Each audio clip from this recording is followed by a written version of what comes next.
এই সময় ওয়েদারটা কখনো ঠান্ডা কখনো গরম, তাই এই ওয়েদারে পেটও ঠান্ডা রাখতে হয়। তাই আজ আমি রুই মাছের পাতলা ঝোল তৈরি করব আলু ও পটল দিয়ে। এটা খেতে হবে খুবই সুস্বাদু। একবার বানিয়ে দেখবেন, নিরাশ হবেন না। আর বন্ধু, রেসিপিটি ভালো লাগলে একটা লাইক অবশ্যই করে দেবেন। সাথে চ্যানেলটি সাবস্ক্রাইব করা না থাকলে চ্যানেলটি সাবস্ক্রাইব করে পাশে থাকার অনুরোধ রাখলাম। চলুন শুরু করি আজকের রেসিপি, রুই মাছের ঝোল। নমস্কার বন্ধুরা, আমি মৌসুমি উইথ মৌসুমি চ্যানেলে সবাইকে স্বাগত। এই মাছের ঝোলের জন্য এখানে 5 পিস রুই মাছ নিয়েছি। এখানে অল্প একটু লবণ আর সামান্য হলুদ দিয়ে মাছটাকে মাখিয়ে নেব। এখানে আমি একটা মিডিয়াম সাইজের আলু খোসা ছাড়িয়ে এরকম লম্বা লম্বা করে কেটে নিয়েছি, আর 3টে পটল একটু খোসা রেখে এইভাবে ছাড়িয়ে নিয়েছি, আর এটাকেও এরকম লম্বা লম্বা করে কেটে নিয়েছি, আর একটা বড় সাইজের টমেটো যেটাকে এইভাবে কুচিয়ে নিয়েছি। গ্যাসের উপর কড়াই বসিয়ে দিয়েছি, কড়াই গরম হয়ে গেছে। এবার প্রয়োজন মতো মাছগুলো ভাজার জন্য সর্ষের তেল দিয়ে দেবো।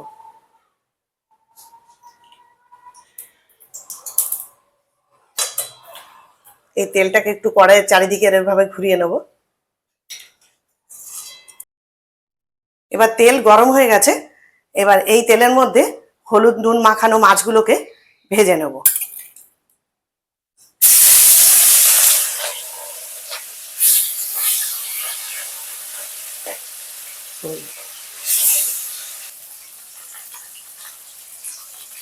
সব মাছগুলোকে আমি দিয়ে দিলাম। এই মাছগুলোকে আমি 2 পিঠ ভালো করে লাল করে ভেজে নেব। মাছগুলোকে আমি 2 পিঠ ভালো করে ভেজে নিয়েছি। এরপর মাছগুলোকে তুলে নেব।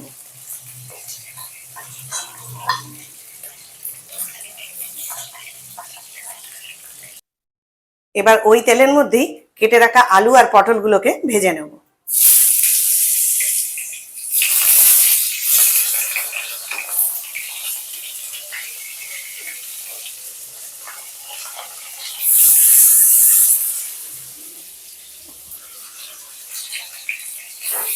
এবার আলু আর পটলগুলোকে লাল লাল করে ভেজে নেব।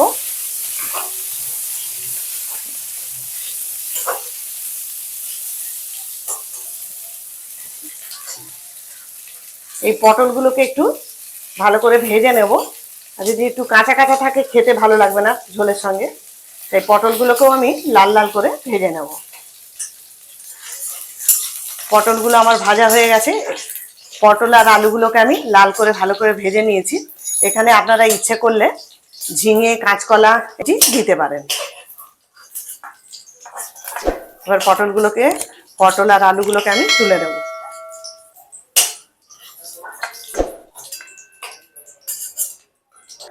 ওই তেলের মধ্যে আরো 1 চামচ মতো তেল দিলাম।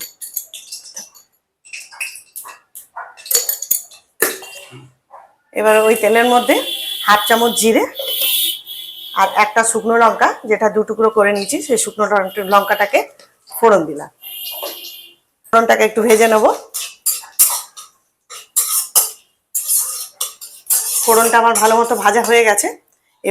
এবার এর মধ্যে 1 চামচ আদা গ্রেট করে রেখেছিলাম, সেই আদাটাকে দিয়ে দিলাম। আর দিয়ে দিলাম কেটে রাখা টমেটো।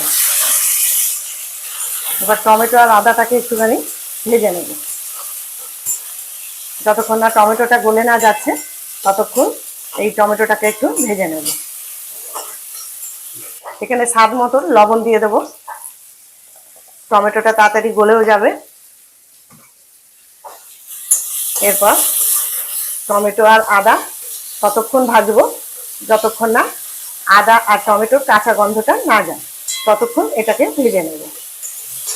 টমেটো আর আদা ভালো করে ভেজে নিয়েছি। এবার এখানে একটা গুঁড়ো মশলা রেডি করে রেখেছি। 1 চামচ হলুদ গুঁড়ো, 1 চামচ ধনে গুঁড়ো, 1/2 চামচ লঙ্কার গুঁড়ো, আর 1/2 চামচের একটু কম কাশ্মীরি লঙ্কার গুঁড়ো, এগুলোকে দিয়ে দিলাম।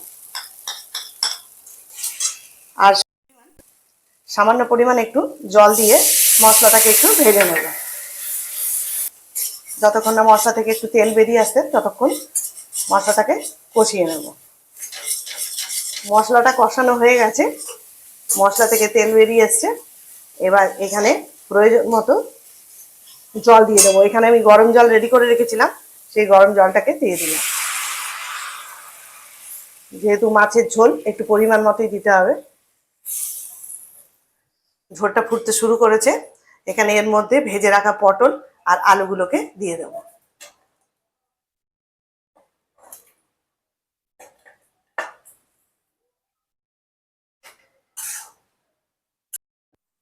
এবার কিছুক্ষণের জন্য এটা ঢাকা দিয়ে রাখবো। ঝোলটা ভালো মতো ফুটতে শুরু করেছে, এবার এর মধ্যে ভেজে রাখা মাছগুলোকে দিয়ে দেবো।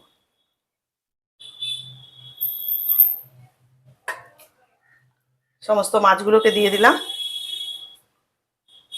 এবার ওপর থেকে 3টে চেরা কাঁচা লঙ্কা দিয়ে দিলাম। ঝোলের মধ্যে মাছগুলোকে একটু ডুবিয়ে দিলাম যাতে নুন মশলা সব ভালো মতো ঢুকে যায়। এবার ওপর থেকে ধনেপাতা কুচি দিয়ে দেবো। আর মিনিট 2 জন্য এটাকে একটু রান্না করে নেব। মিনিট 2 হয়ে গেছে, এবার ঢাকনাটাকে সরিয়ে নিলাম। আলু আর পটল সেদ্ধ হয়ে গেছে, এবার এটা আমি অন্য পাত্রে নামিয়ে রাখবো। আর এটা হালকা পাতলা মাছের ঝোল, গরমকালে খুবই উপাদেয়, তাই এটা আমার মতো করে করবেন, আশা করি ভালোই লাগবে। এবার এটা আমি অন্য পাত্রে নামিয়ে রাখবো। আমার সম্পূর্ণভাবে তৈরি হয়ে গেল রুই মাছের ঝোল। এটা আমি খুবই সহজভাবে করেছি। রান্নাটা খেতে কিন্তু খুবই ভালো লাগবে। তবে দেরি কিসের, চটজলদি বানিয়ে ফেলুন।